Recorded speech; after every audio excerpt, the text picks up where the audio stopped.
ìyẹ̀wé inú ló jọ mí jọ àmọ́ jọ àmọ́.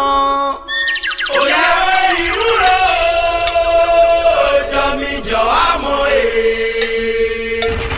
ìyẹ̀wé inú ló jọ mí jọ àmọ́ jọ àmọ́. ìyẹ̀wé inú ló jọ mí jọ àmọ́ so iwa de mi do wa so iwa de mi do wa amo mi mo no so iwa de mi do wa mi meja tole do wa unwe so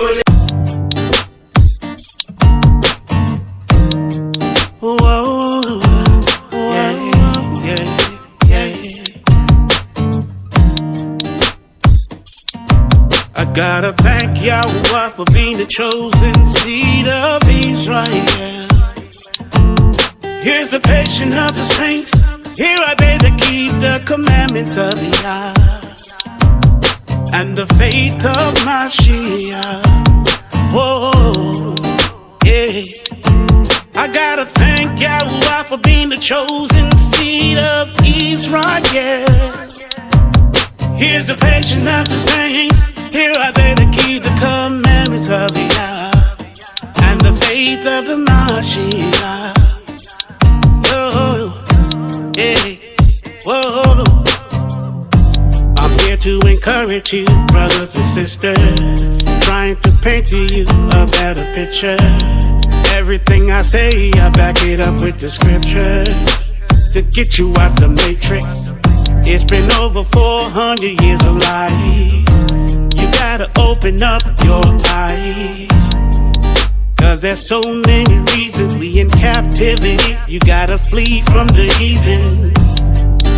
There is hope in our future, even though they trying to do us in. But we live to fight another day. Vengeance is Yah. We'll be praying for Yahweh. I gotta thank Yahweh for being the chosen seed of Israel. Here's the patience of the saints. Whoa. Here are they that keep the commandments of the Yah, and the faith of Mashiach. Whoa, whoa, whoa, yeah, yeah. I gotta thank Yahweh for being the chosen seed of Israel. Here's the patience of the saints. Here are they that keep the commandments of the Yah and the faith of the Mashiach. Oh, whoa, hey, hey, whoa, whoa. Do da da da. Do we da da. Do we do da da. Do da da.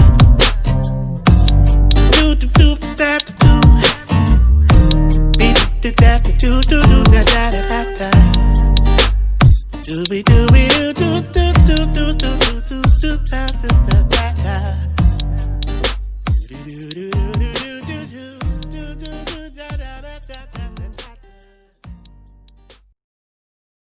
The ancient epics, the ancient Hebrews.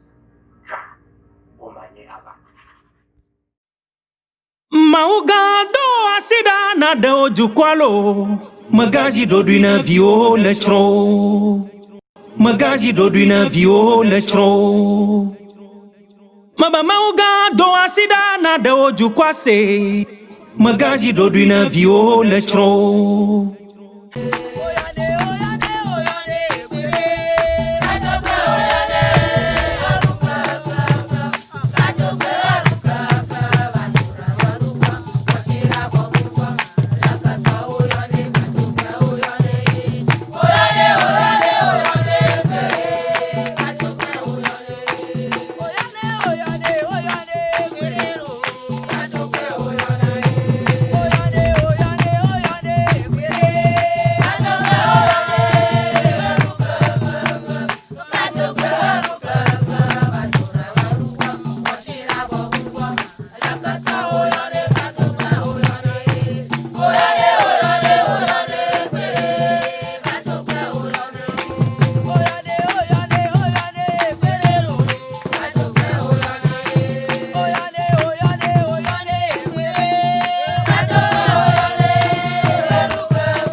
ancient Hebrews. Try Omanye Aba.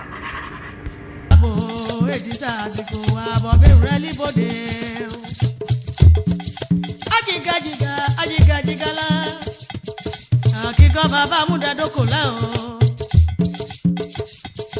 eleja begbeja ire idogbe ngam de doko amahu keleku begbe ku ayi idogbe ngam de doko be o amuda dokola o amamuda dokola o ayaya lode eruba nu fe aji ba ma lo se awore o mamuda lo mamuda ro mi o ayaya lode eruba ni o mekan o awawadi ba lo mara aye wo ma e awawadi yo lo mara aye wo ma e ogede duweru che eruba o nu fe o aji ba ma lo se o awawa o ma ba le wunyaro o ayaya lode eruba nu fe aji ba ma lo se awawa o ma ba le wunyaro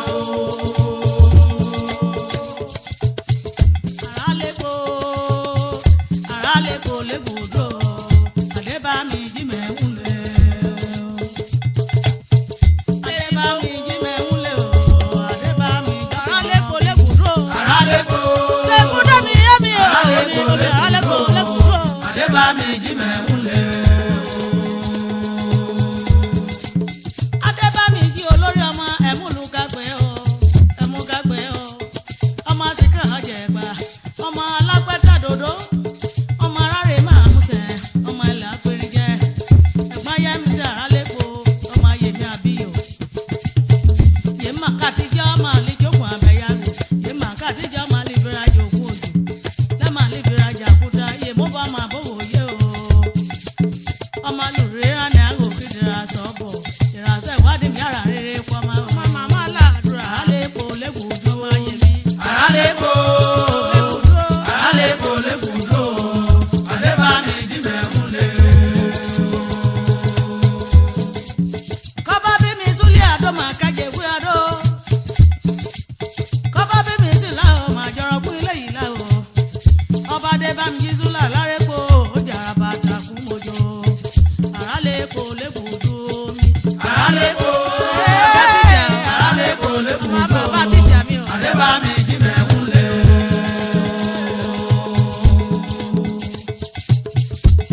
o ma gbàgèrè o tí ẹ sì owó gbàgèrè wúdẹ ẹlẹ́yà yóò yẹ o gbàgèrè wúdẹ tí ẹ sì owó gbàgèrè.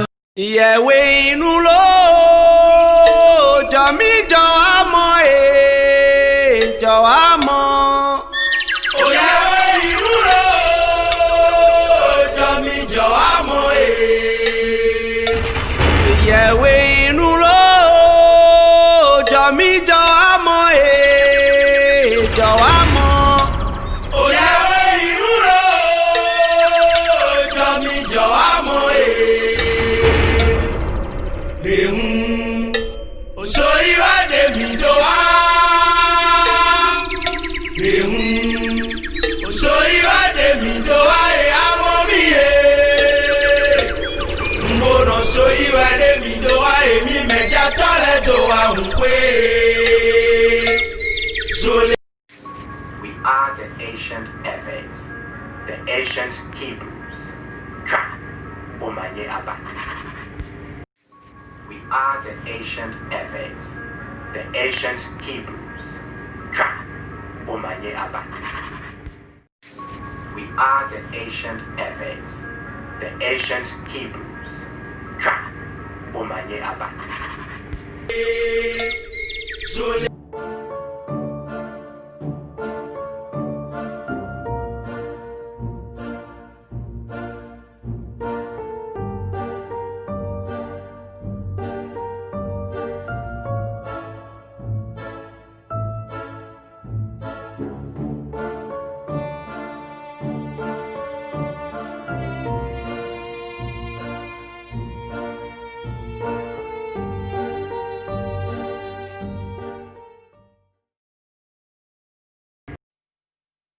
Maugado asida na de ojukwalo magazi do duina vio le chro. Maba maugado asida na de ojukwase magazi do duina vio le chro. Maugado asida na de ojukwalo magazi do duina vio le chro. Maba maugado asida na de ojukwase magazi do duina vio le chro. Mikala nekela nere ala nekela. Mikala nekela nere ala nekela. Imete kakela ala mi ala nekela. Jeni mashala bila ule mi ayo ori mi ni pe. Hetela la jamalo. Mameru ko ìpẹ̀lẹ́ ọmọlọ́lá ọmọlọ́lá ẹni ẹ̀sùn àbẹ́yìn mi wọ́n kẹ́lẹ̀ kẹ́jì mi bí ọ̀ràwé kíkọ́ ọlọ́nẹ́kẹ̀lá ọ̀nẹ́rẹ̀ ọlọ́nẹ́kẹ̀lá oníṣẹ́lẹ̀ lẹ́ẹ̀kọ̀kọ́ dà ọmọ orí àṣẹ́lẹ̀ ló dẹ̀ ọ̀bọ̀ra ọdún ni mẹ́ àtẹ́lẹ̀tẹ̀lẹ̀ àwé mi kí mi wí hàn pẹ̀lẹ́ mi ọmọlọ́lá ẹ̀mí ológun náà nìyẹn ní ṣe. Ala nekela nere ala nekela imete kakela ala mi ala nekela ene majara bila ule mi o ori mi lo pe mo ja mo lo ko mi la e se o mo la la mi àwa wa ò má balẹ̀ ń yàn ó àyàyà lòdè ẹrú bá nù fẹ́.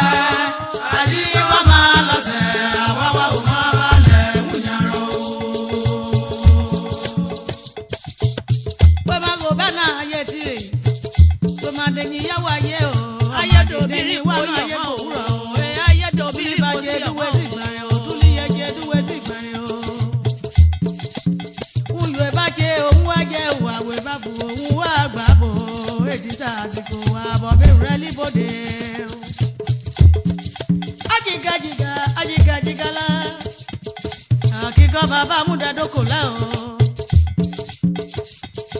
ẹlẹ́jẹ̀ abẹ́gbẹ́jà ẹ̀rẹ̀ ìdọ́gbẹ́ ńlá mudadoko amahu kẹlẹ́kù bẹ́ẹ̀ pé kù ẹ̀ yìí ìdọ́gbẹ́ ńlá mudadoko bẹ́ẹ̀ o mudadoko la o ọmọ mudadoko la o àyàyà lòdè ẹrú bọ́ọ̀nù fẹ́ àyíbọ̀ máa lọ sẹ́ wọ́n o máa mudadoko máa mudadoko mi o.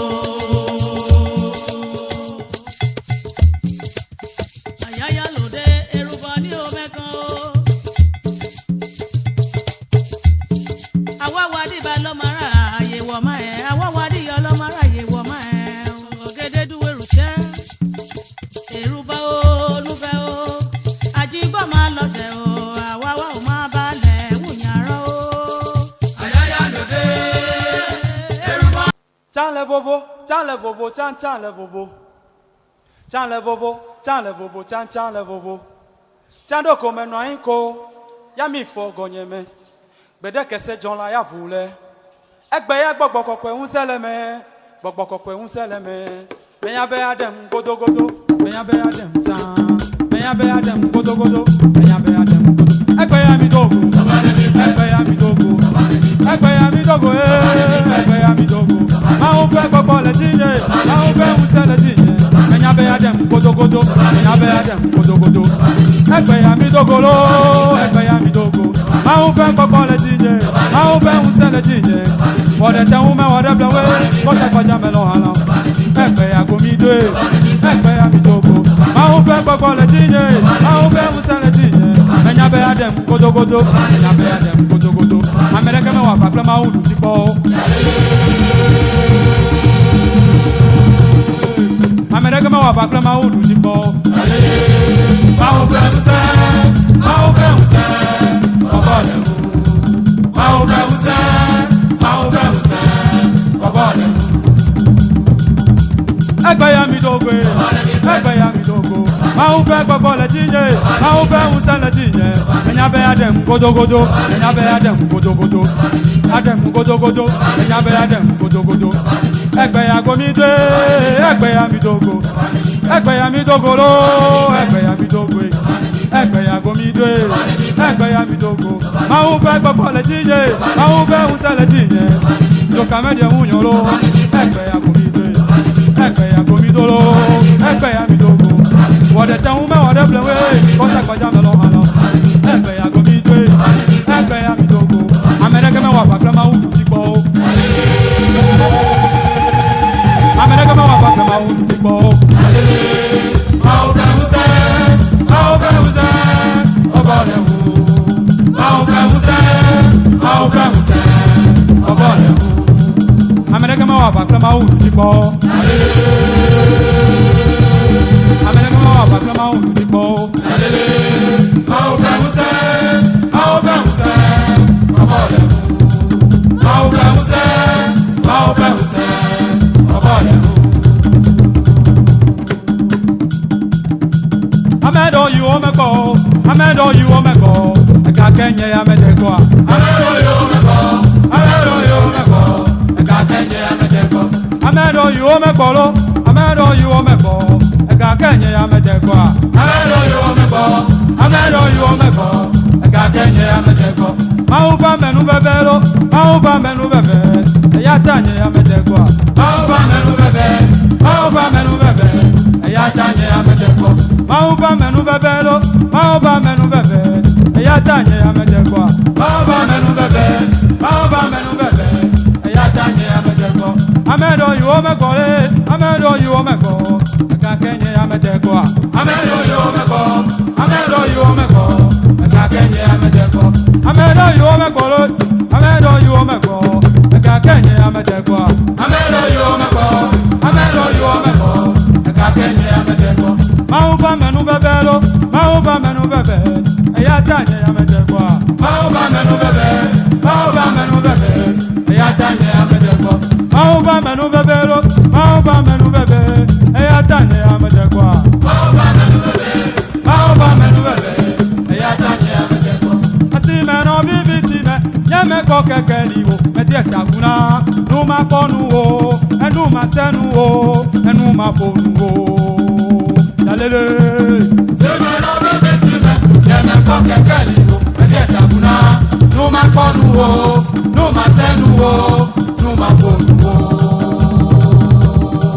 Asi mẹ́nà bíbí ti mẹ́ yẹ́mẹ́ kọ́ kẹ̀kẹ́ ni wo ẹ̀dí ẹ̀ta kunna nu ma kọ́nu wo ẹnu ma sẹ́nu wo ẹnu ma fonu wo yalele. Sèmẹ́nà bíbí ti mẹ́ yẹ́mẹ́ kọ́ kẹ̀kẹ́ ni wo ẹ̀dí ẹ̀ta kunna nu ma kọ́nu wo nu ma sẹ́nu wo nu ma fonu wo. Nyetɔlɛgbɛ bɛmu mɔkɔkɔ dinɛlɛ fonyɛ nyetɔmɛnya bɛ nyɛmaganɔtɔ. Nyetɔlɛgbɛ bɛmu mɔkɔkɔ dinɛlɛ fonyɛ nyetɔmɛnya bɛ nyɛmaganɔtɔ. Ɛkɛkɛ wo bɛnu dɛ mawo ba mɛ dɛ bɛbɛ mɛzu Yesu tɔ. O kɛkɛ wo bɛnu dɛ mawo ba mɛ dɛ bɛbɛ mɛzu Yesu tɔ. Asi mɛnɔ bíbí ti mɛ ɛnyɛ mɛ kɔ kɛkɛ ni wo ɛdi ɛta kunna nu ma kɔnu wo ɛnu ma sɛnu wo ɛnu ma fonu wo kalele. Si mɛnɔ bíbí ti mɛ ɛnyɛ mɛ kɔ kɛkɛ ni wo ɛdi ɛta kunna nu ma kɔnu wo nu ma sɛnu wo nu ma fonu wo.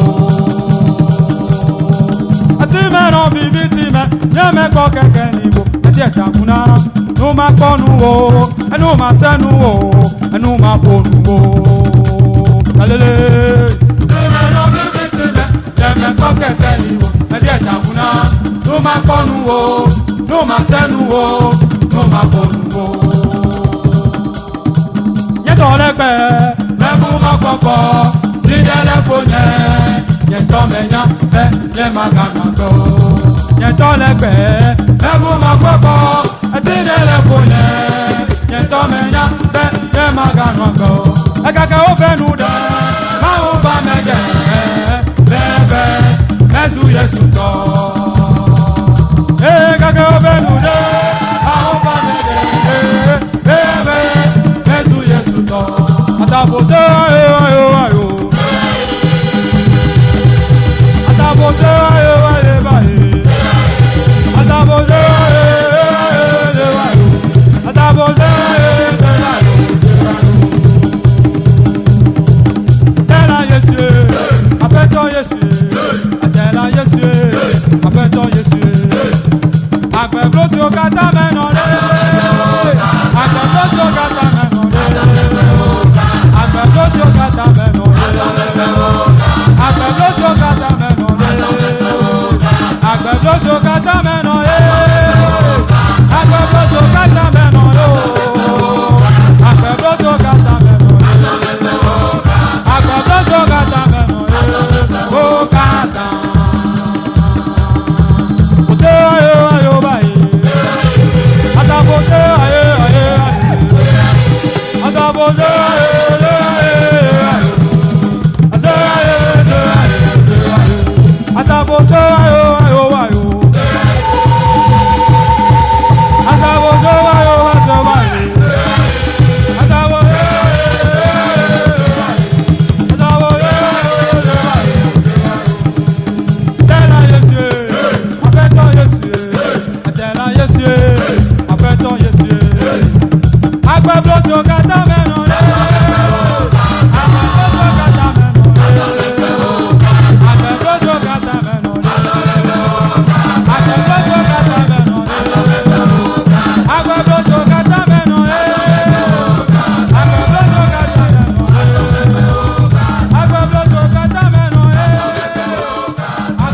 kàtà mẹ́nà rẹ̀.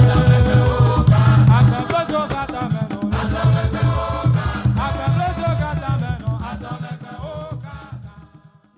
orí mi ní pé. Ètò ọlọ́rọ̀jọ́ máa lọ. Màmá erúkọ ìrìnpẹ̀lẹ̀ ọmọlọ́lá. Ọmọ lọ́lọ́ ẹni. Èsùn ọ̀bẹ́yìn mímọ́ kẹ́lẹ́ kejì mi bí ọ̀rọ̀ àwẹ̀. Kíkọ́ ọlọ́nẹ́kẹ̀lẹ́ ọ̀nà rẹ̀. Ọlọ́nẹ́kẹ̀lẹ́. Oníṣẹ́lẹ̀ lẹ́ẹ̀kọ̀kọ̀ dà ọmọ orí ọ̀ṣẹ́lẹ̀ ló dẹ̀ bóra. Ọdún ni mi àtẹ́lẹ̀tẹ̀lẹ̀ àwí mi.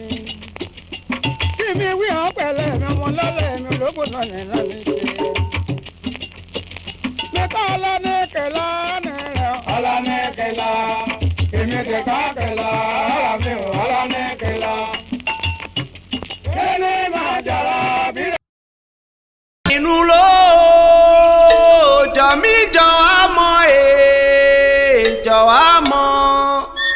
Òyà inú ló jọ mí jọ àmọ́ ìyẹ̀wé inú ló jọ mí jọ àmọ́ jọ àmọ́. Òyà inú ló jọ mí jọ àmọ́ oṣù ìwádé mi jọ wá. Oṣù ìwádé mi jọ wá àmọ́ mi yé. Mo nà oṣù ìwádé mi jọ wá èmi mẹ́jà tọ́lẹ̀ tó wà ń pé.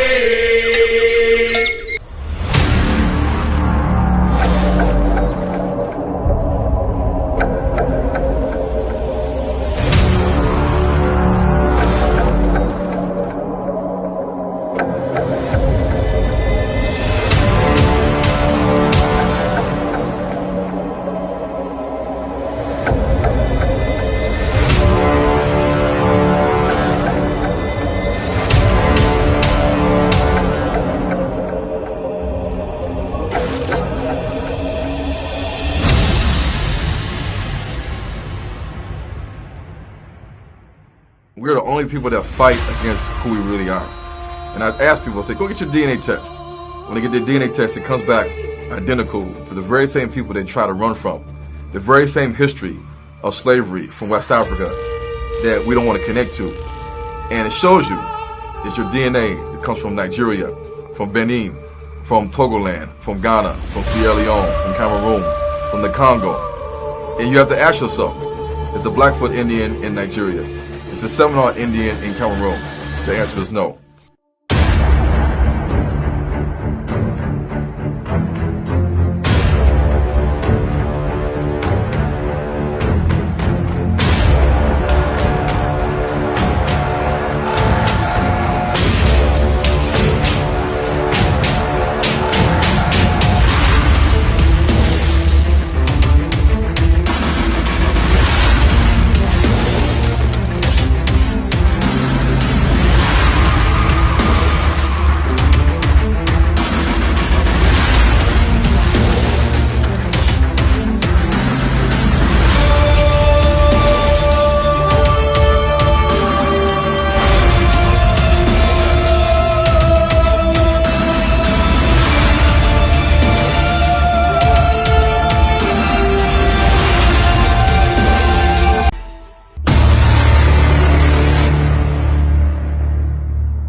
And the faith of Mashiach. Whoa, yeah. Good day to you, my people. As we continue in the revelation of the identity of the people called the Yoruba, and the reason why they are subject to the conditions under which they have existed for a very long time. And not just the Yoruba, but the other family tribe nations, which are their brethren, the 12 tribes of Israel. I've picked on the Yoruba, as I said, because I hail from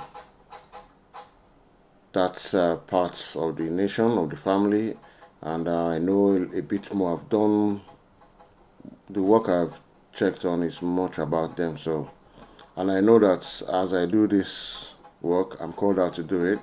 I'm not the only one doing it. There are better people. There are people who are better than me. There are people who are just like me, who are also doing the same work. And they have the other tribe, nation, families.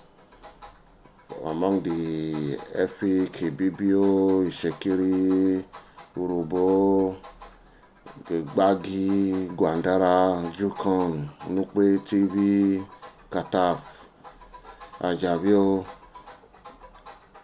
all the way through to Ashanti, Elbe, and everybody in between, Igbo, the Bantu example like Brother Chilombo, who he really inspired me by the way he started from very, very humble beginnings doing his broadcasts.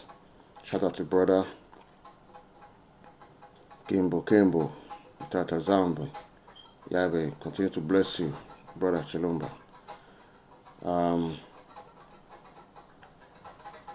So as we go along, I'm going to go into the scripture first, because our ordinance should come from within the scripture by the people of the book.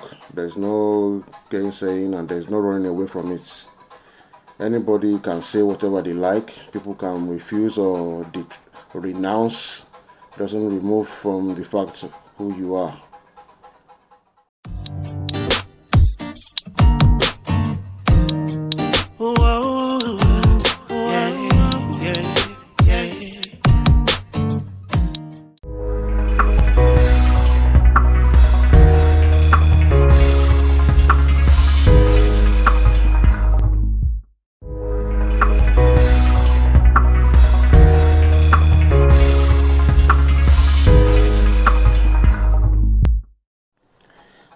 I've started a bit slowly. This is because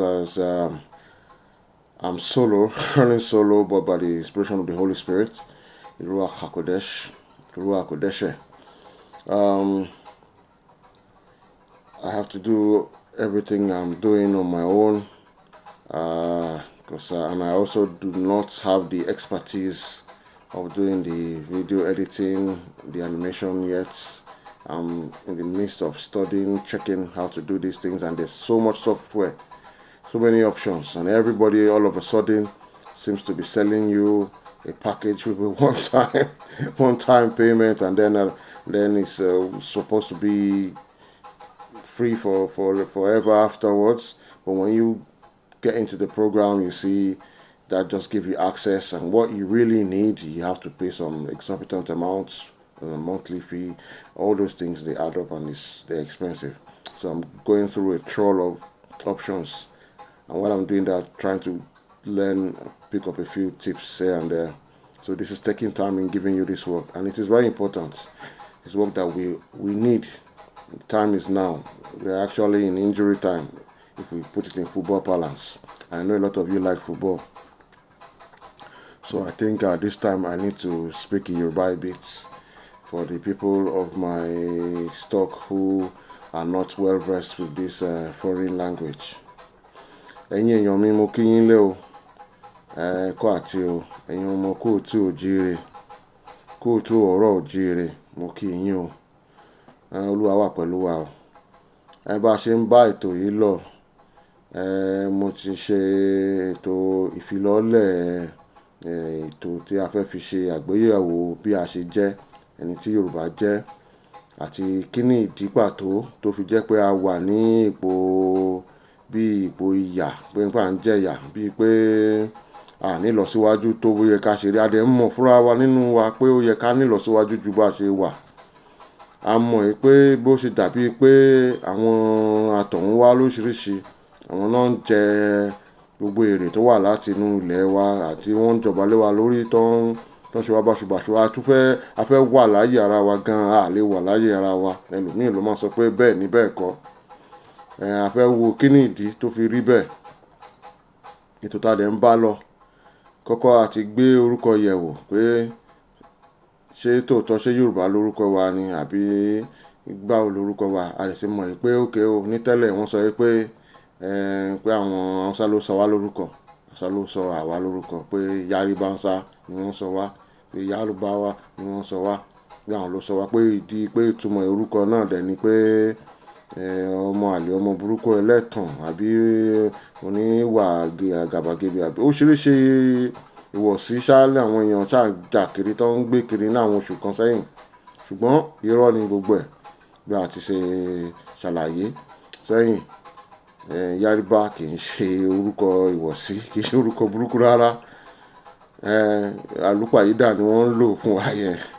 Pàápàá jùlọ, Yárìbá jẹ́ orúkọ àmúyangàn, orúkọ tó ń yin Ọlọ́run lọ́ba ni, tó ń yin lógo ni, torí pé kí ni àyànfẹ́ Ọlọ́run Lédùmarè ni àwa jẹ́, tá a fi ń pè wá ní ọmọlúàbí. Ọmọlúàbí kì í ṣe nípa ìwà nìkan, torí àwọn kan fẹ́ jẹ́ ká máa rò bẹ́ẹ̀ pé ìwà ni, pé kí ni, irọ́ rárá. Ó wà ń bẹ̀, ṣùgbọ́n gbogbo yànyànyàn ẹ̀kọ́ nìyẹn. Tó wọ́n fẹ́ nà yànyàn ọ̀rọ̀ yẹn tán. Ọmọlúàbí, torí pé ọmọ tí Olúwa bí, àwọn tí Olúwa yàn láàyò títí ẹ̀ náà fi ń sọ pé olùgbàlà tó jẹ́ ọmọ Ọlọ́run, pé wọ́n táwọn ti pàṣẹ Ọlọ́run ọba lágbára ṣáá wá bímọ ni. Bọ́lọ́run ṣe ń bímọ tiẹ̀, ó yan èèyàn ni, ó yàn láàyò. Ẹni tó bá ti yàn, tó bá ti láwọn ẹ̀dá tó dá, tó bá ṣiṣẹ́ ìtàn dáradára tán, òun ni ọmọ rẹ̀. Àfi jẹ́ ọmọlúàbí, ó dẹ̀ tún nídìí, nítorí pé kí ni, ó ní èso ìdí ẹ̀yà tá a ti jáde wá. Ní àwọn ọmọ Ábíráhámù, Ísáákù àti Jákọ́bù, tó di Ísíráélì, tí wọ́n pa orúkọ ẹ̀dá nígbà tó bá mọ̀lẹ́kà jà jàkadì. Ibẹ̀ ni ẹ ti wá. So ní ara bẹ̀, ó ní àwọn ìdílé méjìlá tó ti di ibẹ̀ yẹn jáde.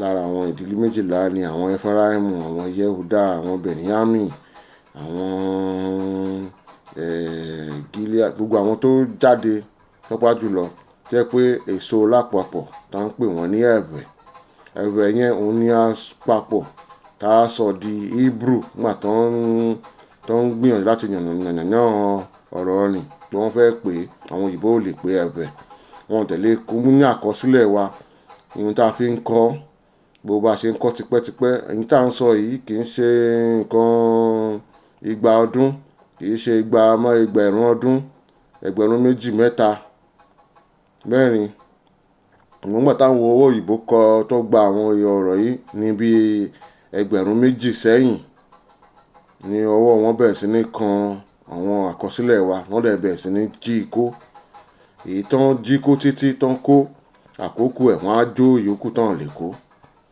àwọn ibi tá ń pè ní Timbuktu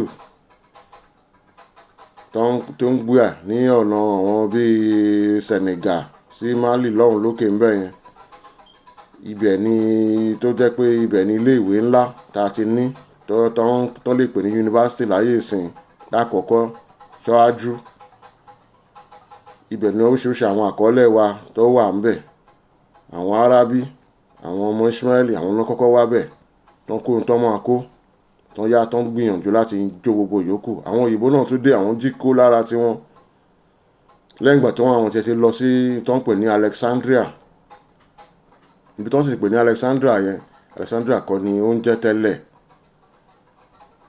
gbogbo Carthage gbogbo ìtàn Carthage tó ń pè ní ibi tó ń pè ní Atapanes gbogbo àwọn ibi wọ̀nyẹn tẹ́ pé àti gbé ta ti ṣe tá ti pilẹ̀ sí tá ti kọ́ oríṣiríṣi sí tí wọ́n kó àwọn nǹkan tá a kọ sílẹ̀ wọ́n kó gbogbo ẹ̀ já lọ wọ́n bẹ̀rẹ̀ sí ní yí padà wọ́n ń ṣàtòkùn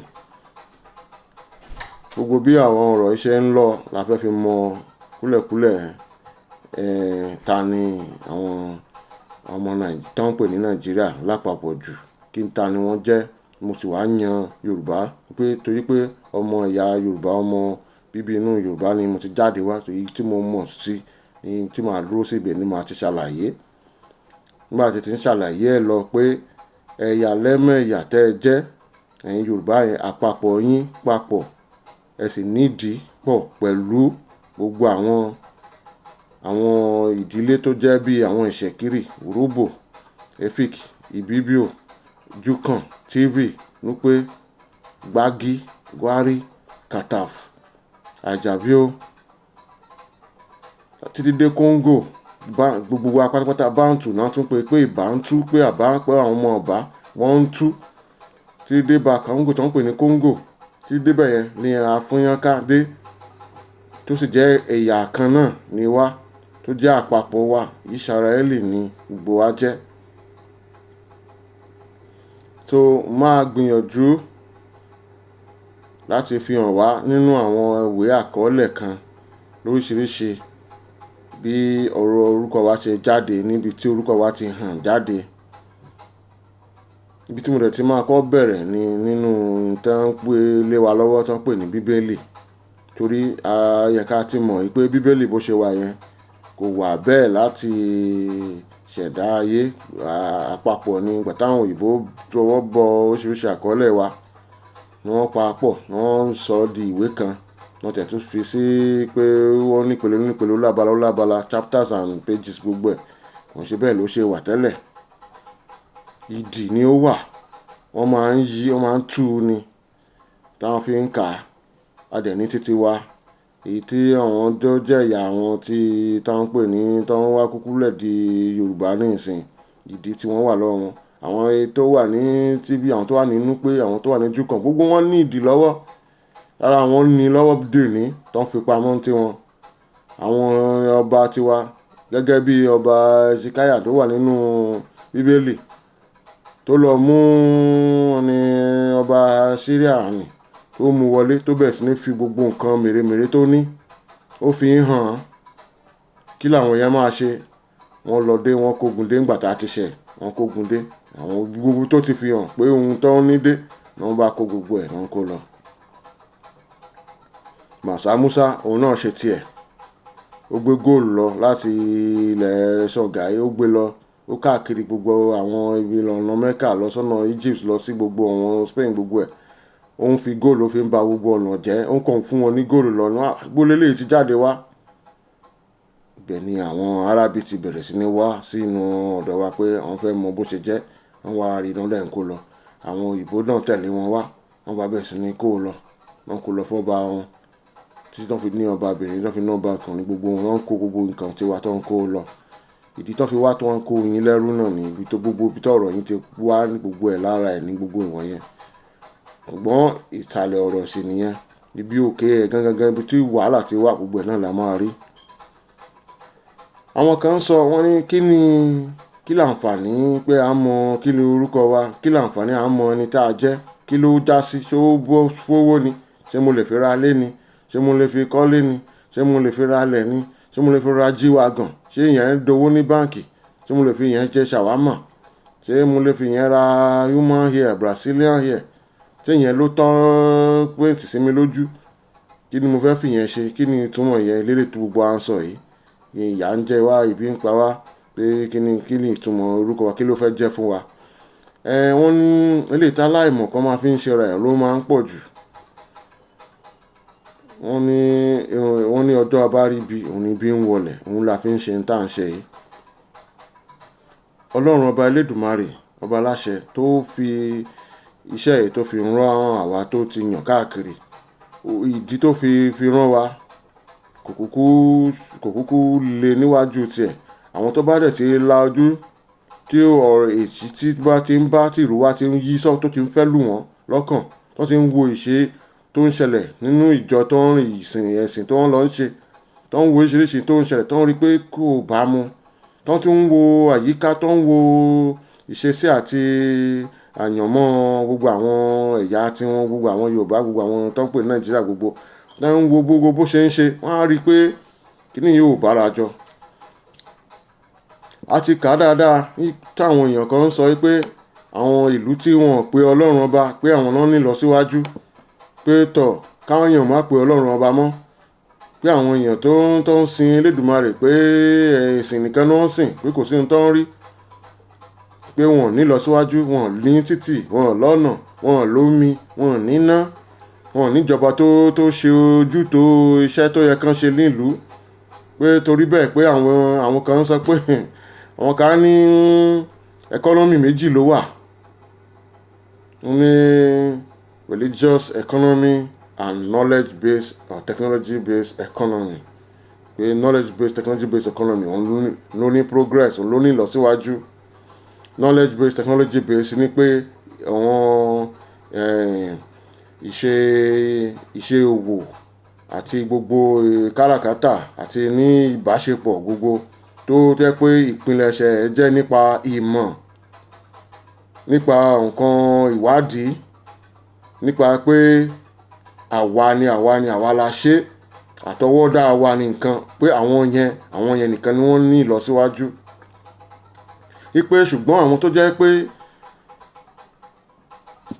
ẹ̀yà tiwọn, orílẹ̀ tiwọn, ohun tó ń gbẹ́kẹ̀lé ni pé kán pe Ọlọ́run ọba, kán pe agbára tó ju ara wọn lọ, pé kán fi ìrẹ̀lẹ̀, kán fi ara bára wọn jọ̀wọ́ fún àṣẹ Elédùmarè, pé àbí tí wọ́n ń sin ẹ̀sìn, àbí pé àwọn tí gbẹ́kẹ̀lé wọn jẹ́ pé nípa ẹ̀sìn, pé àwọn yẹn pé wọ́n ní ìlọsíwájú, pé ìkùtà ni wọ́n, pé ìbàjẹ́ ni wọ́n, pé ìyà méjì mẹ́ ló wà lágbàáyé. Pé tá a wá dẹ̀ wò nísìn, àwọn òyìnbó àwọn náà wà ní títí bíi pé nípa ìmọ̀ ìwádìí àti àwa la ṣe, àwa ni àṣẹ àtọwọ́dọ́wọ́, àwa la ṣe àtọrọ, àwa la ṣe ẹ̀rọ gbogbo nǹkan, pé àwọn yẹn ló ní iwájú, àwọn náà ń lọ síwájú, àwọn náà ní ire láyé wọn, tí gbogbo ìlú wọn ṣe dáradára tó.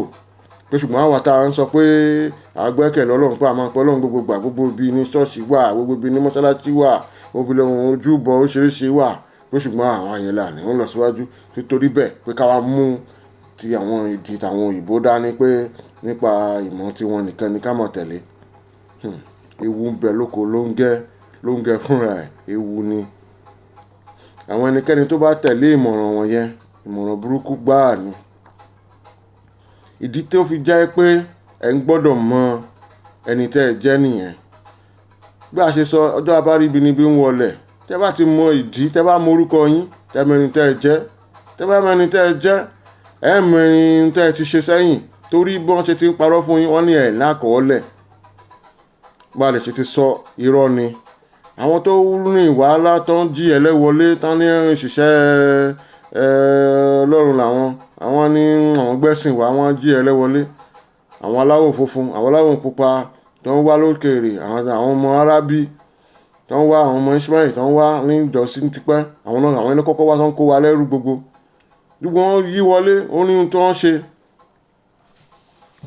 wọn ò fẹ́ jẹ́ kẹ́ mọ ẹni tó ẹ jẹ́ gbogbo tó ti kó lọ tó ti yí padà tó yá bá ṣe ń sọ ọjọ́ bá rí bí wọn lẹ̀ tá bá mọ ẹni tó tá a jẹ́ tá bá mọ ohun tó yẹ ká ṣe ohun tá a ti ṣe tẹ́lẹ̀ ohun tó lè yẹ ká ṣe kí a lè ní ìlọsíwájú kí ìyàtọ̀ bá ohun tó dé bá wa bí aburú òun ni ìdí tá a fẹ́ fi mọ ẹni tí a jẹ́ kí ni ìtumọ̀ orúkọ wa báwo ló ṣe jẹ́ kí wá ní àwọn ẹ̀rí tá a lè rí tá a fi lè sọ pé báyìí ni a jẹ́ nítòótọ́ nígbà tí a bá fi hàn wá gbogbo nǹkan wọ̀nyí ó gba létòlétò torí a ti mọ̀ ẹ́ pé àwa ẹ̀yà wa a máa ń ní ìfẹ́ sí pé ká rí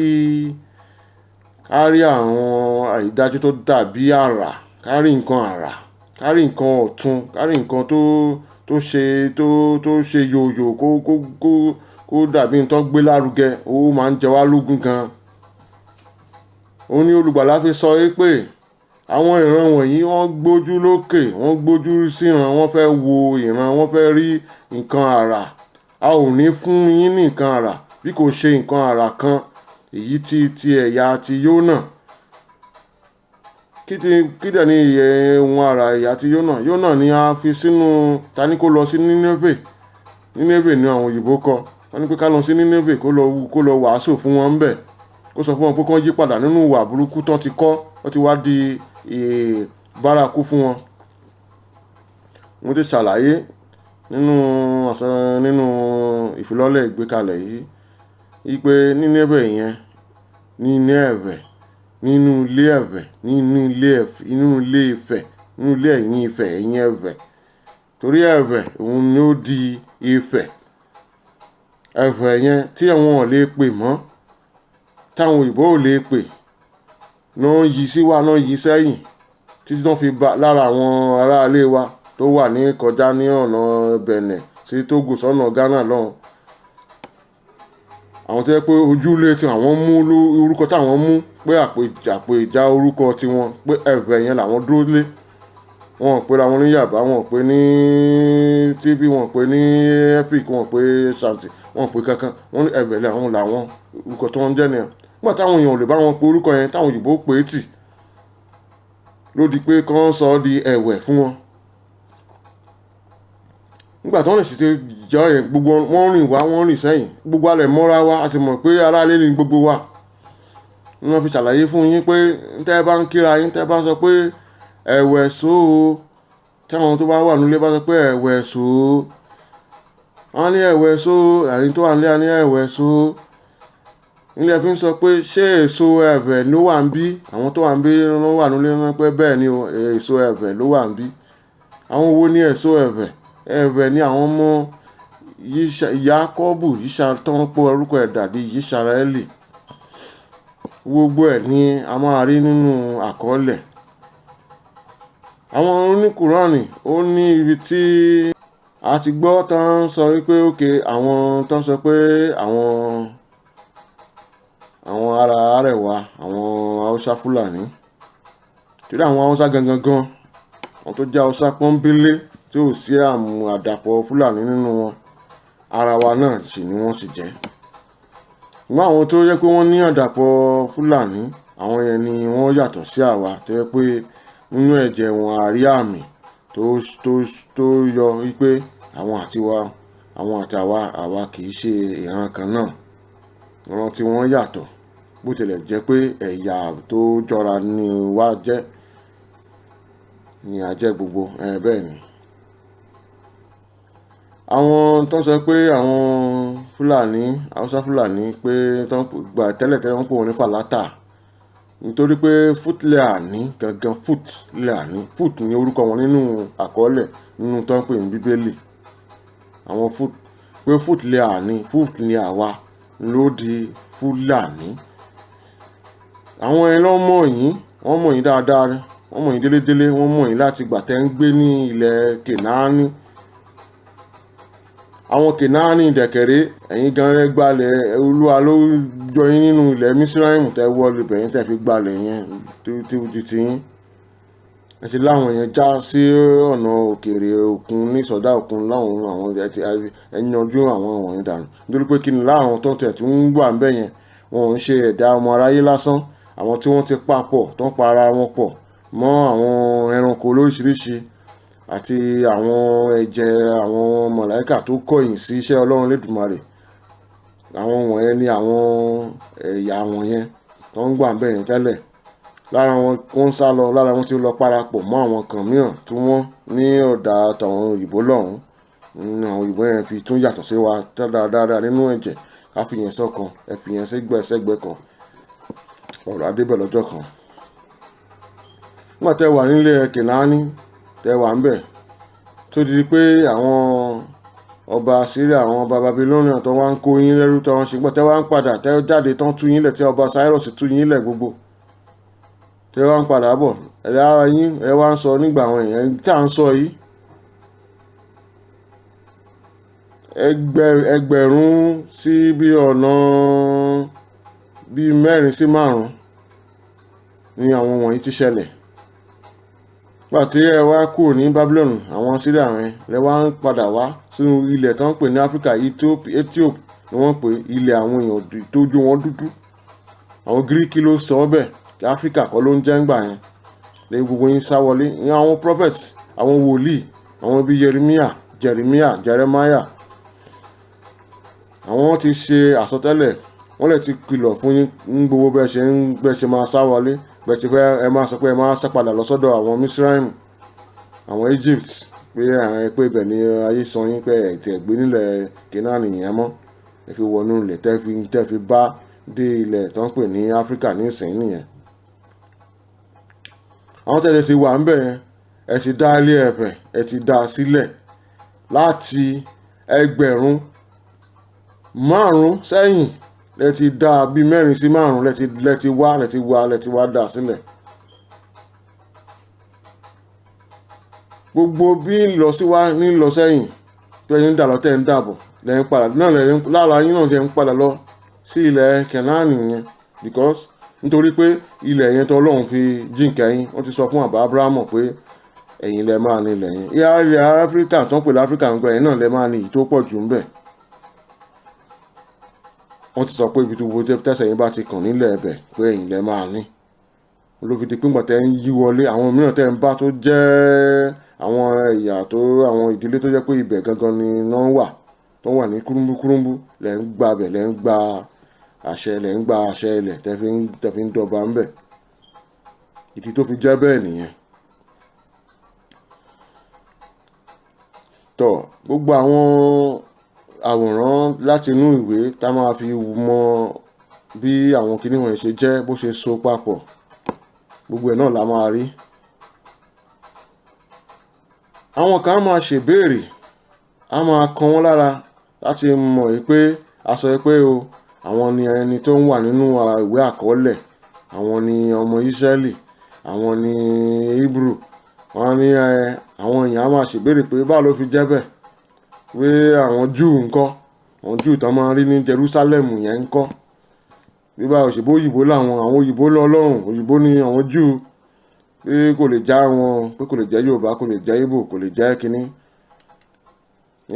Èyí tá a mọ̀ òun ló pọ̀ ju èyí tá a mọ̀ ṣèbí mo á sọ wípé wọ́n gba àwọn ìwé wa wọ́n yí kó lọ wọ́n ṣe àwọn àtúnkọ wọn àtúntẹ̀ wọ́n lè fi àwọn àwòrán tó wù wọ́n kó sínú ìwé.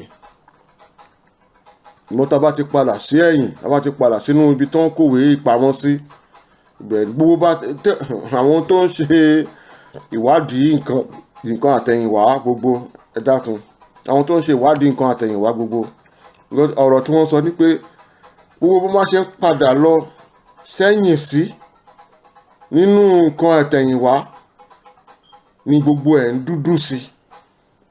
Kí ni ìtumọ̀ yẹn? Ní èdè ìbọn ní the further we go back in history everything becomes black. Nítorí pé ẹ̀yin ni Olúwa dá, ẹ̀yin ni alágbára dá, ẹ̀yin ni àkọ́dá, ẹ̀yin ni ọmọ Elédùmarè. Ṣíṣubú yín la fi gbé àwọn aláwọ̀ funfun, la fi gbé wọn dìde. Olúwa sọ, ó ní n ó fi àwọn tí wọn ò jẹ́ èèyàn máa fi jẹ́ èèyàn, máa fi jẹ́ orí sórí yín. Èpè tó ń ṣẹ́ fún wa ni tá a bá kọ̀yìn sí ètò ọ̀rọ̀ tí wọ́n fún wa ká máa ṣe tó ń pè ní Tórà, ètò ọ̀rọ̀ Yá tó ń pè ní Tórà, ètò ọ̀rọ̀ Yá ẹ̀bẹ̀, ètò ọ̀rọ̀ Yá ẹ̀bẹ̀, ọba Elédùmarè, ètò tó fún wa pé ká máa fi ṣe ìgbésí ayé wa. Tá a bá fi lè kọ̀yìn sí gbogbo nǹkan tó jẹ́ ègún ní èpè ńlá, èdì ńlá tó fi dì tẹ́ pé a ṣe ìmùlẹ̀ lórí òkè. Tá a bá kọ̀yìn sí gbogbo ohun tó ní òun máa ṣe, òun ló ti ṣẹlẹ̀ sí wa pátápátá. Ṣùgbọ́n Ọlọ́run ọba nínú àánú rẹ̀, òun náà ló tún sọ nínú àkọọ́lẹ̀, ó ní ní gbogbo bó ìyà ṣe ń jẹ wá, tí ìyà bá jẹ wá dé tó dé góńgó tán pátápátá, nínú ìyà ẹ̀ làá máa rántí, làá wá túnra ṣe, làá wá sọ pé a fẹ́ pe Ọlọ́run, a fẹ́ pè é ní bó yẹ ká ti pè é padà. Ẹ̀yin kan lẹ máa kọrin, ẹ máa sọ pé kọ́ máa sọ pé ẹ ò ní bàbá, kọ́ máa sọ pé ẹ ní alágbára, pé ẹ̀yin ilẹ̀ ò sin bàbá bíi tàtijọ́. Ṣùgbọ́n àkíyèsí, àìnífunra,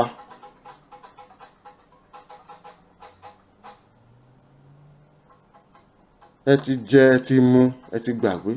Gbogbo wọ̀nyí l'Olúwa kọ̀. Nígbà tẹ́ bá ti jẹ, tẹ́ bá ti mu, tẹ́ bá ti sanra, tó bá ti dìgbà pé ẹ fẹ́ máa gbàgbé, pé ẹ ṣe oríṣiríṣi nǹkan ẹ ń ṣe láwọn ìgbà kan.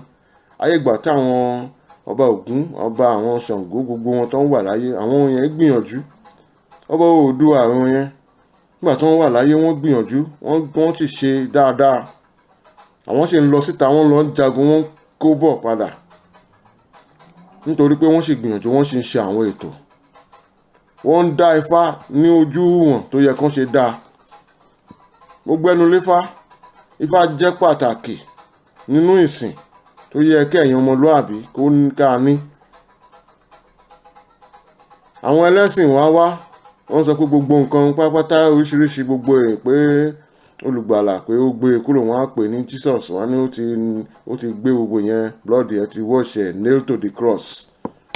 Irọ́ gbu, kò sí ibi tí ó ní gbogbo nǹkan òfin tó wà láti kọ́ ṣe. Ó lóun ò wá láti parẹ́ àbí pé kóun dáwọ́ ẹ̀ dúró. Irọ́, òun ló ń wá mú èyí tó bá òun wá mú iṣẹ́ ni. Ó sì sọ pé gbogbo nǹkan àkọọ́lẹ̀ àti gbogbo ìgbésí ayé, gbogbo nǹkan nípa nínú ìwé nípa òun tó ń bọ̀ láti wá ràn wá lọ́wọ́ ni àkọọ́lẹ̀ yẹn wà fún. The volume of the book is written about me, ni olùgbàlà wí. Àwọn tó mú ẹ̀sìn fún wa, wọ́n ní Jesus Christ, wọ́n sọ pé wọ́n ní pé ẹ̀jẹ̀ ti fọ nǹkan mọ́. Wọ́n ní nígbà tí Peter tó wà ní inú ẹ̀mí tó lálàá, wọ́n ní wọ́n gbé oúnjẹ wá fún oríṣiríṣi nǹkan, oúnjẹ àbàmì, oúnjẹ àbàmì, oúnjẹ èèwọ̀. Gbogbo àwọn bíi ejò, gbogbo akàn, gbogbo àwọn edé tẹ́ ẹ nífẹ̀ẹ́ sí, gbogbo àwọn ẹlẹ́dẹ̀, gbogbo àwọn ẹyẹ ìjímèrè, gbogbo àwọn ẹyẹ ìjímèrè, gbogbo nǹkan bíi ẹyẹ igún. Àwọn kan ń jẹ ẹyẹ igún yẹn, wọ́n máa dá wọn lóhùn, wọ́n ń parọ́ fún pé ẹnìkan ò gbọ́dọ̀ jẹ. Wọ́n ń jẹ àkàlàmọ̀gbọ̀, wọ́n ń jẹ àwọn ìkà kan ń jẹ láàrin yín, tó fi ń ṣẹbọ, tó ń ṣe nǹkan agbára lójú ara wọn, táwọn múlẹ̀ pẹ̀lú ikú àti aláṣetánì. Èmi kan ń bẹ tó ń jẹ́ bẹ̀ òun olórí ayé nìsín. Wọ́n ń bá wọn múlẹ̀, tó ń fún wọn ṣagbára, tó fi ń ṣe gbogbo ìjẹkújẹ, gbogbo gbá àtọ́ ń jẹ. Ìgbín kò ń ṣe ara nǹkan tó yẹ ká ẹ jẹ. Tọ́lẹ̀ wọn ṣe pé wọ́n fi ń bọ nǹkan, wọ́n fi ń bọ igbá, wọ́n fi ń bọ gbogbo nǹkan bẹ́ẹ̀ yẹn, òun ni ó ń bà wá jẹ́, òun ló ń wú wa mọ́lẹ̀. Ẹbọ láti rúbọ, láti fọ́ orí, láti ṣe àtúnṣe fún kádàrá àti àyànmọ́, láti ṣe ọ̀nà kó dáa. Ọlọ́run ò yọ kúrò ní ọwọ́ wa. Ẹ̀sìn táwọn òyìnbó gbédè òun ló yọ kúrò. Kò sí nínú ìwé lákọọ́lẹ̀. Ìwé tó ń gbé dání wá wọn ò ká lókun, wọn ò ká kò yé wọn. Ọlọ́run ò gba pé ká ṣe ètò pé kán pa ẹdìẹ àbí kán pa ewúrẹ́, kán pa àgbò, kán pa màálùú fún nǹkan. Ọlọ́run ò gbà kó lọ́wọ́ yín o, ó sì wà nínú ìwé o. Gbogbo àwọn ètò tó yẹ pé wọ́n fi ń yà ní ìyàsọ́tọ̀ láti ṣe iṣẹ́ agbára, láti ṣe iṣẹ́ wòlíì gbogbo ẹ̀ nínú àwọn ẹrú tó tẹ̀lé olùgbàlà wọ́n ṣe títí dénú ìwé, gbogbo act ló wà ń bẹ̀. Gbogbo wọ̀nyẹn la máa kàn láwọn ọjọ́ kan ní abá ṣe ń lọ síwájú. Àwọn tó jẹ́ ẹlẹ́sìn wọ́n ń parọ́, wọ́n kàn ń parọ́ tàn gbogbo ẹ̀nì. Wọ́n ní gbogbo òfin àti wọ́n ti kàn mọ́ àgbélébù. Ṣùgbọ́n ewé kan gbowó orí, kan gbowó ẹyẹ ọrẹ, kan gba ìdámẹ́wàá, wọ́n á ṣe yẹn. Wọ́n á mú àwọn oríṣiríṣi, wọ́n ní kán máa kẹ́ pé ọjọ́ Sunday ní ẹ̀sìn, ọjọ́ Friday ní ẹ̀sìn. Ọlọ́run ọba alágbára kò dá orúkọ ọjọ́ wọ̀nyẹn fún wa. Àwọn ọjọ́ wọ̀nyẹn, orúkọ àwọn tó jẹ́ alágbára fún àwọn ẹ̀yà Gíríkì àti Rómánì ní àwọn orúkọ yẹn tó fi ń sìn, wọ́n fi ń gbé wọn lárugẹ ni. Ọlọ́run ọba sì sọ pé ká má pe àwọn ọ̀rọ̀ yẹn jáde lẹ́nu ara wa fúnra wa gan, pé àwọn gbọ́dọ̀ pé. Ṣùgbọ́n wọ́n ti tàn wá, a lè ti bá wọn ń pè lójoojúmọ́. Tá bá ṣe ń pè yẹn làwọn yẹn ń gba ìyìn. Nínú Ọlọ́run ọba sọ pé ká má ṣe pe orúkọ àwọn alágbára bòmíràn, àwọn ẹlòmíràn kankan, ká má ti jẹ́ kó jáde lẹ́nu wa pé ká ṣọ́ra. Òfin gidi tó fi sílẹ̀ ni ó wà nínú ìwé, gbogbo ẹ̀ lẹ́ máa kàn. Ohun tẹ́ ẹ rò pé kò kà sí, kò le, pé àkírí ilé yóò le rárá, pé nǹkan kò jẹ́ nǹkan kan, pé ṣèbí ká kàn sọ nǹkan ni, kí ló wà ń bẹ̀, wọ́n kàn sọ kíní, ó ní ìtumọ̀. Ṣèbí ìyìn, ṣèbí orin lẹ máa fi yin Ọlọ́run ọba nínú ẹ̀sìn tó fún yín, ní wọ́n á fún yín láwọn òótọ́ díẹ̀, wọ́n wá fi irọ́ yí gbogbo ìtókù. Lẹ́yìn tí mọ̀ àti gbogbo ẹ̀sìn tẹ́ ń sìn, ṣébẹ̀ tí mọ̀ pé ẹ bá ń pe orúkọ Ọlọ́run, tẹ́ ń pe orúkọ Ọlọ́run, tẹ́ ń pe orúkọ Ọlọ́run, pé ẹ fi ń ké sí Ọlọ́run ní ògo ni. Tẹ́ bá fi orin yin Ọlọ́run, tẹ́ fi jó yin Ọlọ́run ọba, ṣébẹ̀ tí mọ̀ pé ẹ yin Ọlọ́run. Ṣé báwo ni ẹ ṣe mọ̀? Kí ni ṣebí orin ìyìn, gbogbo àwọn ìgbélárugẹ ní ọ̀rọ̀ tẹ́ máa fi yin Ọlọ́run ọba lóríṣiríṣi.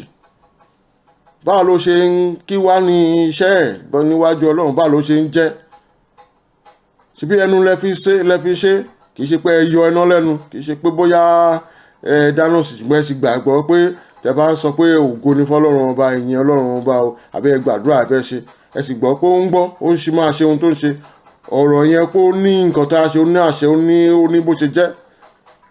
Bẹ́ẹ̀ náà ni ní gbogbo orúkọ àwọn ọjọ́ ọ̀sẹ̀ tó yìnbó fi sí wa lẹ́nu pé ká máa pè. Bẹ́ẹ̀ ṣe ń pe àwọn ọjọ́ yẹn ní gbogbo ìgbà tí a bá ti ń pe ọjọ́ kíní ní la fẹ́ ṣe ọjọ́ yẹn ẹ bá ti dá àwọn orúkọ ọjọ́ yẹn, gbogbo ìgbà tí a bá ń dárúkọ yẹn, gbígbà tẹ́ ń ké hallelujah àti ti àwọn àkúnlẹ̀bọ, àwọn kí a lè pè náà.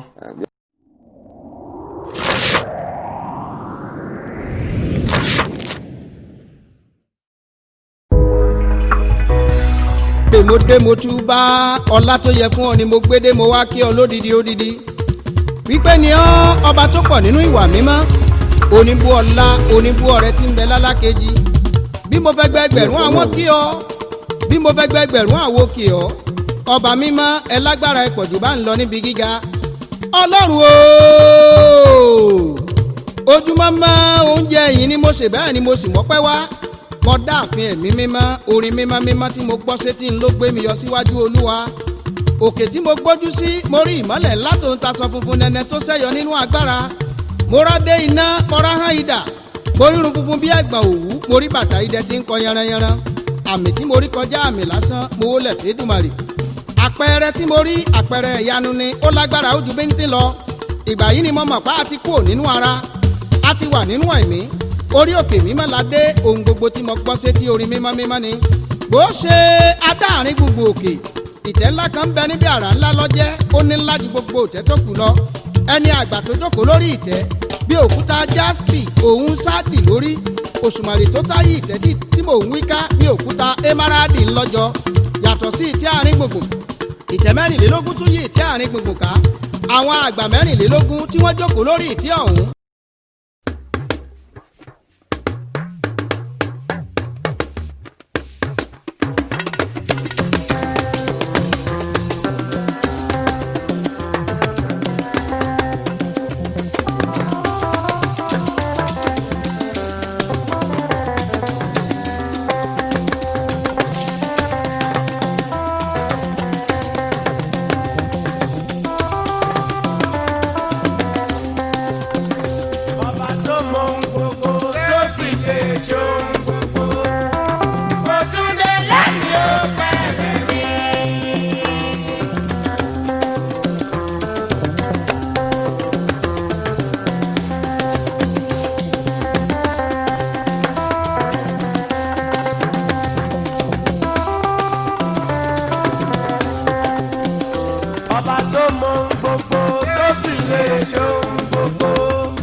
Àdúrà mi ti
sílẹ̀ wọ́n wá ta kété wọ́n máa wá sọ fún ẹ pé irú ẹ̀sìn mi tàbó òròyè kàkà káwọn fẹ́ wà kúkú bolówó lọ́wọ́.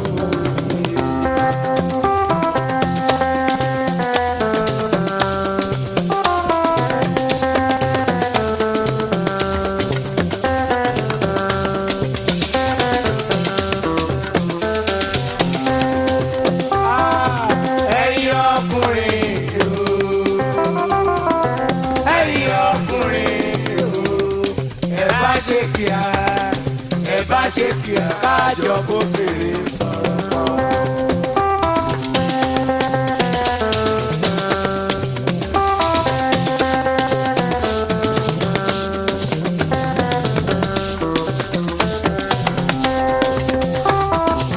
Ẹ̀yin ọkùnrin o, ẹ̀yin ọkùnrin o, ẹ bá ṣe kí a kájọ kó fèrè ọlọ́mọ tó láyé pẹ̀lú fàájì àìṣe ká lè bàdùn nílé ayé wa.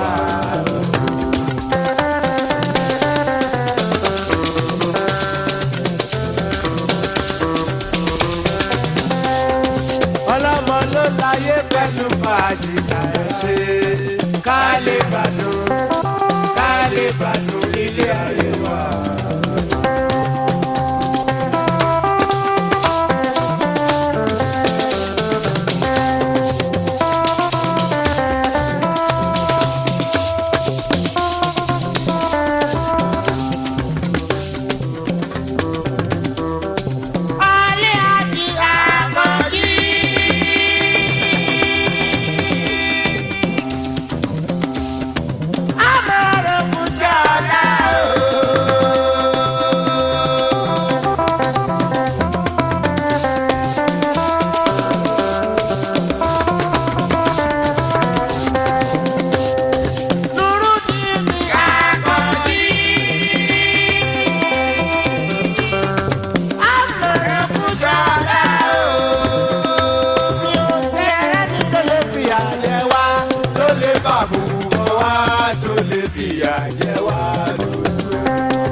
and now it's time to wake up. We're about to go higher. From Hebrews to Negroes, from Hebrews to Negroes, from Hebrews to Negroes, from Hebrews to Negroes. It's been a long time coming, but we here now. Yeah. Scattered all around the world, hidden in the midst of the nation. We was taken from far away, across the Atlantic, the slave trade. Yeah, yeah, yeah. They came in disguise with their Lord. Their intentions was evil for sure. What kind of people that would do such a thing like this? Yeah. Stacking humans on top of each other, ripping children from their mothers, and making example of their fathers. Oh honey, is this up? We've been through the fire, and now it's time to wake up. We're about to go higher. From Hebrews to Negroes, from Hebrews to Negroes, from Hebrews to Negroes, from Hebrews to Negroes. Sometimes it hurts so bad, the situation of my people, it's sad. They move around like the walking dead, no assurance of their life cause they live with fear. Who are them cursed people? They always at the bottom, those people. Head shaking at those people. Every nation hates those people. We here now, stand, my people. We coming into our heritage. You better wake up, this ain't no fairy tale. Our Elohim, he's here. He's restoring our stolen identities. And you know what this really, really means. We up next. Oh honey, is this up? It's up. We've been through the fire. The fire. Now it's time to wake up. Wake up. We're about to go higher. Go higher. From Hebrews to Negroes, to Negroes, to Negroes, from Hebrews to Negroes, yeah, Hebrews to Negroes.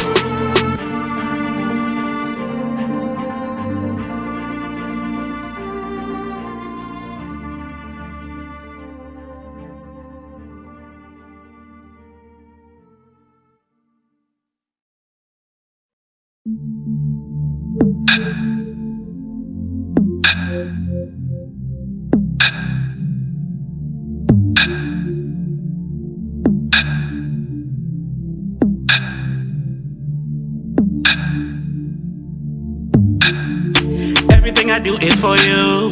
I give you the praise and the glory. You came and you walk in the flesh, an example of love. It is the story. Your words jump at me like a picture. So perfect you are in the scriptures. Your words, they don't change and they don't go void. You are the truth, you deliver. Most high, I honor you. You are my Elohim. You're the creator of everything. There are no others beside you, and they know that's a fact. You are the Redeemer, and they know you coming back. Hallelujah, hallelujah, hallelujah, hallelujah, hallelujah, hallelujah, hallelujah, hallelujah. You gave me my eyes to see, I just cannot express to thee just how much you mean to me. How close I was lost to the sea. I will never go at it alone, cause you are my force and you are my defender. I have to protect all my members, cause I gotta be in that number. Most high, I honor you. You are my Elohim. You're the creator of everything. There are no others beside you, and they know that's a fact. You are the Redeemer, and they know you coming back. Hallelujah, hallelujah, hallelujah,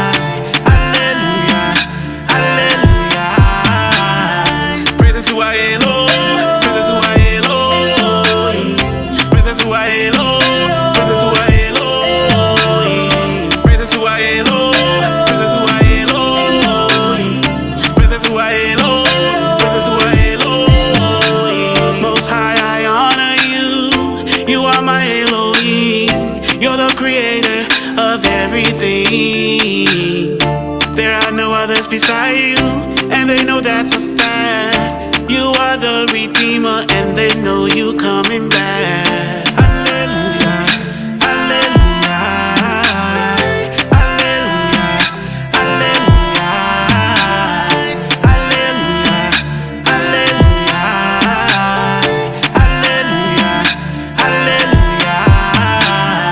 Praises to our Elohim.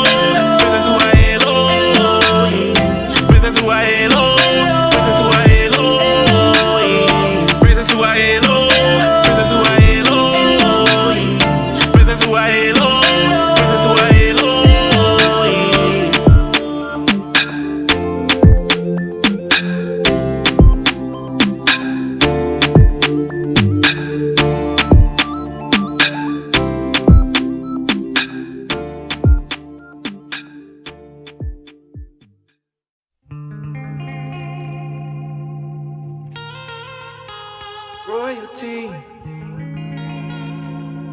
royalty, power to the chosen people.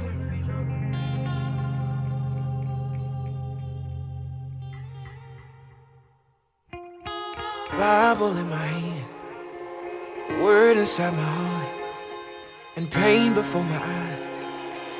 Broken people wanting to believe in something, looking for a light, trying to find the truth. But we give them doubt, saying we do something we don't. Hurting people, saying we do things that we won't. Wolf in sheep's clothing with a cross on his chest, taking people money, promising to be blessed. But power to the chosen people, who at one point wasn't viewed as an equal. His own chosen people, royal priesthood. Yeah. Say that you've been called out of the darkness into the marvelous light. Do you know who you are? Royalty, yeah. Once we weren't the people, now we are the people. Do you know who you are? Royalty, royalty, royalty, yeah. Royal, royal. Royalty, kings and queens, royal, royal, hey. Royalty, yeah. Would you give them everything? Would you let them call you those things? If you knew you were a queen?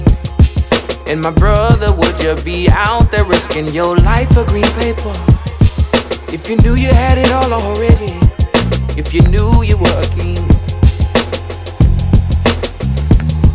Well, the best I can offer is to tell you the truth. Mercy changed everything for me and you, but they don't really tell us what we do need to know. But 1 Peter 2:6 a blessing for sure. So power to the chosen people, who at one point wasn't viewed as an equal. His own chosen people, a royal priesthood. Hey. Said that you were called out of the dark into the marvelous light. Do you know who you are? Royalty, yeah. Once we weren't the people, mercy made us the people. Now we are the people. Do you know who you are? Hey. Royalty, royalty, royalty, royal, royal.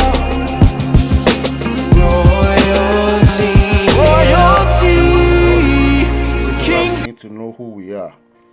Ìdí tí a fi láti mọ ẹni tá a jẹ́, ká mọ orúkọ wa, ká mọ ìtumọ̀ orúkọ, ká mọ ìdí tá a fi ń jẹ́ bí orúkọ tá a ń jẹ́. Ọ̀wọ́ ká ṣáà mọ orúkọ wa ní tòótọ́, ká dẹ̀ mọ ọmọ ẹni tá a ń jẹ́, tá a ń ṣe gangan. Kí ni ìdí ẹ̀? Òun ní tá a bá wo ibi ìnìsín, àárín àbá Ábúráhámù ní ohun tó ṣe níbí, ìyẹn nínú ìwé Ìbẹ̀rẹ̀ṣít, Genesis, ìyẹn jẹ́ chapter 18. Ìwé orí 18 láti ẹsẹ̀ 23 títí dé ìparí ní ẹsẹ̀ 24.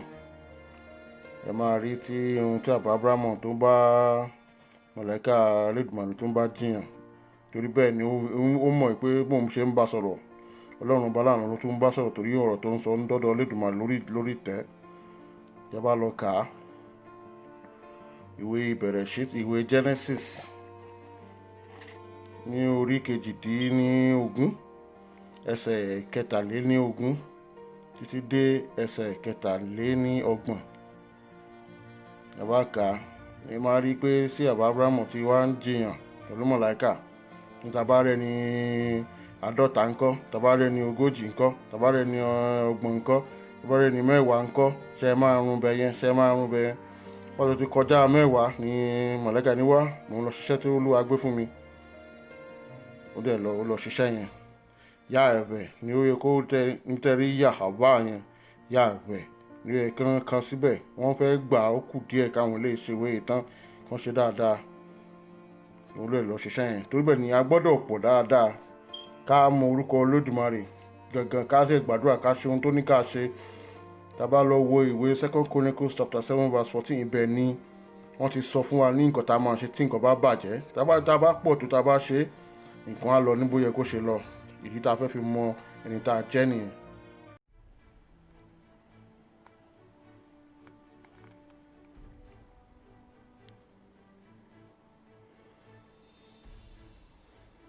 This Numbers chapter 5 is particularly interesting because when you read Clapperton and Lander's accounts, they were saying that the Yorubians are very wicked to the sick people. But this is the reason why they did that. It's the reason why they did what they did to the sick. They took them outside of the towns or settlements and keep them further away on their own. Now I'm going to show you what is called Omi Ayilala. It's also Numbers chapter 5. If you go from verse 13, where you can see there, I will take still pictures of this. Numbers chapter 5 from verse 13. ẹ máa wo nǹkan tó ń pè ní omi ayélálà ló wà ní ìwé Númbérì. mo ṣe kọ sínú Bíbélì pé Númbérì orí 5 ẹsẹ̀ 13 bá kà títí dé ìparí ẹ̀ ní ẹsẹ̀ 21. So Numbers 5:13 to verse 31 talks about the water of bitterness. In Ondo, Ekiti area, they say Omi Ayilala. You can see that the priest will make them, verse 21, then the priest shall charge the woman with an oath of cursing. Wọ́n á ṣépè sí. Ìtọ́ sọ pé amen amen, wọ́n á sọ pé àṣẹ àṣẹ. Wọ́n á ṣe kọ sínú ìwé, wọ́n á jò, wọ́n á dẹ̀ mú. So you can read that. When we go to the book of Numbers, chapter 11, a bá lọ sí ìwé Númbérì orí 11. Ibẹ̀ la máa rí ìwà ìbàjẹ́ tí àwọn baba ńlá wa tí wọ́n wù, àwọn ìyálọ́jà wa ńlá tí wọ́n ti lọ tipẹ́, ìwà burúkú tí wọ́n wù. Ìbáyìí tó ti ń sunkún pé wọ́n fẹ́ jẹ gbá, wọ́n fẹ́ jà wòwò nǹkan tó ń jẹ nílẹ̀ Mísíràìmù. Bẹ́ẹ̀ ti máa ṣe táì pé wọ́n sọ pé kẹ́ padà lọ sí Nàìjíríà nísìn. Ẹlòmíràn tó wà ní ìlú òkèèrè òyìnbó ní Amẹ́ríkà, Canada, gbogbo ẹ̀. Láyé á ṣépè fún ẹni tó sọ pé á gbé wọn padà, ẹnìkan wọn ní kó padà lọ sí Nàìjíríà. Ó ṣépè ní pé kí olórí ìlú máa rán ọkọ̀ bàálù wá gbé wọn. Ó ṣẹ́ ìpè fún ẹni tó sọ pé kán lọ ṣe. Irú àwọn wọ̀nyẹn ká bá mú wọn pé òkè Iléyá táwọn òyìnbó máa lé gbogbo èèyàn pé kán lọ lé wọn. Ó ń bọ̀ àwọn làádẹ́ẹ̀dẹ̀ ó ń bọ̀ ní. Kì í ṣe bóyá tàbí ṣùgbọ́n ó ń bọ̀ ní. Wọ́n bá ti ní kán lọ lé. Àwọn kan wà tó máa sọ pé wọ́n fẹ́ jẹ kinní kan, wọ́n fẹ́ mu kinní kan, iná òṣì àbí kinní kan nílùú Ísírẹ́lì tó ń wà tẹ́lẹ̀. Irú wọn ní. Gbogbo wọn ṣe. Bí láti máa mọ̀ pé Ọlọ́run Elédùmarè àwa ló dá ní ìdá àti ní ìwò àwòrán ara rẹ̀. Wọ́n ṣe ń ṣe. Ẹ máa kà fúnra yín ìwé Numbers chapter 11. Númbérì orí 11 ẹ bá lọ kà. Ẹ máa rí Olúwa máa sọ pé ihun tí wọ́n fẹ́ ṣe yẹn, tí wọ́n fẹ́ jẹ ẹran yẹn, òun máa fún wọn ní ẹran yẹn. Wọ́n á jẹ ẹran yẹn. Wọ́n á jẹ títí tá a jáde nínú imú wọn. Ó ní wọ́n ní jẹ lọ́jọ́ kan, wọ́n ní jẹ lọ́jọ́ méjì, wọ́n ní jẹ lọ́jọ́ 5 péré. kì í ṣe ogún ọdún ṣùgbọ́n odidi oṣù ni wọ́n á fi jẹ́ títí tá a fi sú yín tá a jáde nínú imú yín ẹsẹ̀ ogún ló ti sọ bẹ́ẹ̀ ìwé númbérì numbers 11 ẹsẹ̀ ogún numbers 11:20 olúwa sọ pé ẹ jẹ ẹran títí tá a fi jáde nínú yín ẹ̀yin àgbà Yorùbá ẹ̀yin lẹ máa ń sọ̀rọ̀ bẹ́ẹ̀ yẹn sọ ọ̀nà kan tún nìyẹn o numbers 11:20 Almighty says they will eat that meat until it comes out of their nostrils. Here's the passion of the saints. Here are they that keep the commandments of the Yah, and the faith of Mashiach. I gotta thank Yahuwah for being the chosen seed of Israel. Here's the passion of the saints. Here are they that keep the commandments of the Yah, and the faith of the Mashiach.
We've been through the fire, and now it's time to wake up. We're about to go higher. From Hebrews to Negroes, from Hebrews to Negroes, from Hebrews to Negroes, from Hebrews to Negroes. It's been a long time coming, but we here now. Scattered all around the world, hidden in the midst of the nations. We was taken from far away, across the Atlantic, the slave trade.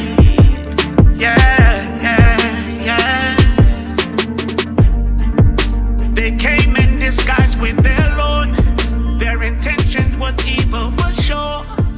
What kind of people that would do such a thing like this? Yeah.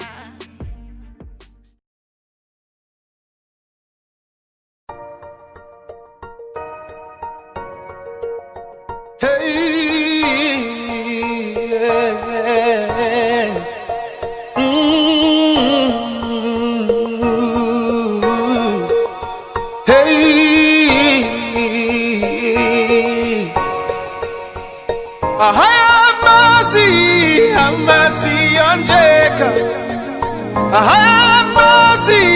Have mercy on Jacob. The children of Libya killing the sons of Jacob. The children of Egypt oppressing the sons of Jacob. Yes, Ethiopia oppressing the sons of Jacob. The shepherds of Canaan killing the sons of Jacob. Slaughtering the sheep of Zion. Oh no.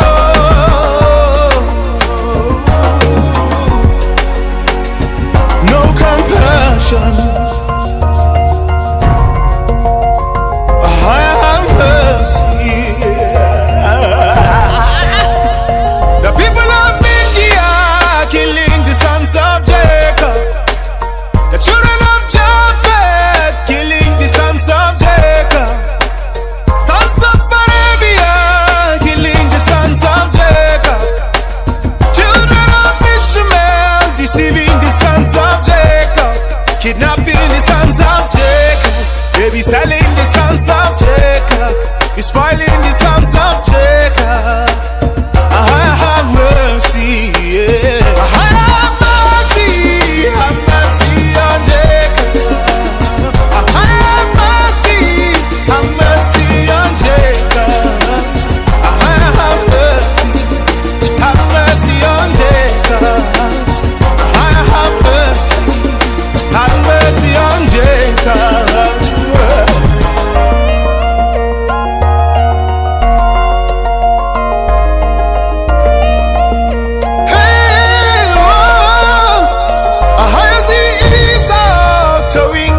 Of Cain, as Esau slay his brother. Transatlantic slavery, mental slavery, emotional slavery, psychological slavery, political slavery, educational slavery, economical slavery, religious slavery. Amalekite soldiers slaying sons of Jacob. Amalekite soldiers waging war on Zion. Christmas slavery, Easter slavery, Sunday slavery, pharmaceutical slavery. Is there no graveyard to bury the sons of Jacob? See the vultures, they're eating the flesh of Jacob. See poverty, eating the flesh of Jacob. Pharmacia, eating the flesh of Jacob. Is there no graveyard to bury the sons of Jacob?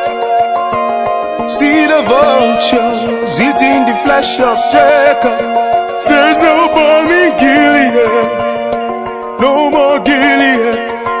Most High to Gilead, there's no more Gilead. Comfort ye my people. Speak comfortably to Jerusalem, and cry unto her, that her warfare is accomplished, that her iniquity is pardoned, for she had received of the Lord's hand double for all her sins. I, even I, am he that comforts you.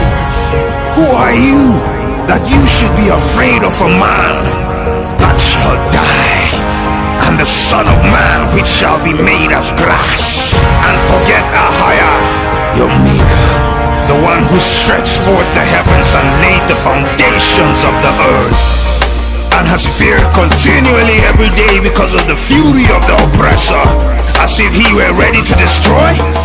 Where is the fury of the oppressor? The captive exile hastens that he may be loosed, and he should not die in the pit, nor that his bread should fail. Ahijah is my name, your power, that divides the sea whose waves roared. Ahijah of hosts is my name. And I have put my words in your mouth, and I have covered you in the shadow of my hand, that I may plant the heavens and lay the foundations of the earth, and say unto Zion, you are my people. Awake, awake, stand up, O Yerushalayim, which has drunk at the hands of the Lord the cup of his fury. Thou hast drunken the dregs of the cup of trembling, and wrung them out. There is none to guide her among all the sons of whom she hath brought forth, neither is there any that taketh her by the hands of all the sons that she has brought up. These two things have come upon thee, and who shall be sorry for thee? Desolation and destruction, and the famine and the sword. By whom shall I comfort thee? By whom shall I comfort thee? Thy sons have fainted, they lie at the head of the streets, as a wild bull in a net. They are full of the fury of the Most High, the rebuke of your power. Therefore, hear now this, thou afflicted and drunken, but not with wine. Thus saith thy power, Ahijah, Ahijah, I am your strength that pleads the cause of his people. Behold, I have taken out of your hand the cup of trembling, even the dregs of the cup of my fury. You shall no more drink it again, but I will put it into the hands of them that afflict you, which have said to your soul, bow down that we may go over. And thou hast laid thy body as the ground, and on the street to them that went over. Behold, my people, I will open your graves and cause you to come out of your graves. I will bring you into the land of Yasharallah, and ye shall know when I have opened your graves, oh my people, and brought you up out of your graves. And I shall put my spirit in you, and ye shall live, and I shall place you in your own land. Then shall ye know that I, have spoken it and performed it. For behold, in those days and in that time, when I shall bring again the captivity of Judah and Jerusalem, I will gather all the nations and will bring them down into the valley of Jehoshaphat, and I will plead with them there for my people and for my heritage Israel, whom they have scattered among the nations and parted my land. And they have cast lots for my people, and have given a boy for an harlot, and sold a girl for wine that they might drink. Yeah! And what do you have to do with me, O Tyre and Zidon? And all the coasts of Palestine? Will you render me a payment?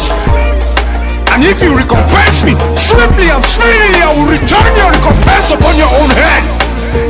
Because you have taken my silver and my gold, and have carried into your temples my goodly pleasant things. The children also of Judah and the children of Jerusalem have you sold unto the Grecians, that ye might remove them far from their border. Behold, I will raise them out of the place whither ye have sold them, and return your recompense upon your own head. I will sell your sons and your daughters into the hands of the children of Judah, that they shall sell them to the Sabaeans, to a people far off. I have spoken it. Proclaim you this among the Gentiles. Prepare war. Wake up your mighty men. Let all the men of war draw near. Let them come up. Beat up your plowshares into swords and your pruning hooks into spears. Let the weak say, I am strong. Assemble yourselves and come, all you heathen. Gather yourselves together round about. Cause your mighty ones to come down there. Oh Lord. You better wake up, oh. You better wake up, oh. You better bring your best, oh. Let the heathen be wakened, and come up to the valley of Jehoshaphat, for there will I sit to judge the heathen round about. Put ye in the sickle, for the harvest is ripe. Come, get you down, for the press is full, for the vats overflow, for their wickedness is great. Multitudes, multitudes in the valley of decision, for the day of Ahia is near in the valley of decision. The sun and the moon shall be darkened, and the stars become their shining. Ahia also will roll out of Zion, and utter his voice from Jerusalem, and the heavens and the earth shall shake. But Ahia will be the hope of his people, and the strength of the children of Yasharallah. For the day of Ahia is near upon all the heathen. As thou hast done, it shall be done unto thee. Thy reward shall return upon thy own head. For as ye have drunk upon my holy mountain, so shall all the heathen drink continually. Yeah, they shall drink, and they shall swallow down, and they shall be as though they had never been. Yes, as though they never existed.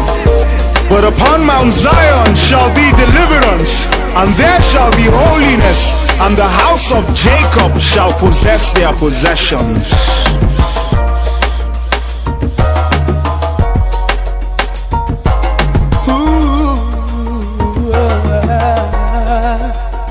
Remember Jacob, remember Jacob, remember Isaac, remember Isaac, remember Abraham, remember Abraham. Have mercy on Jacob.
faith.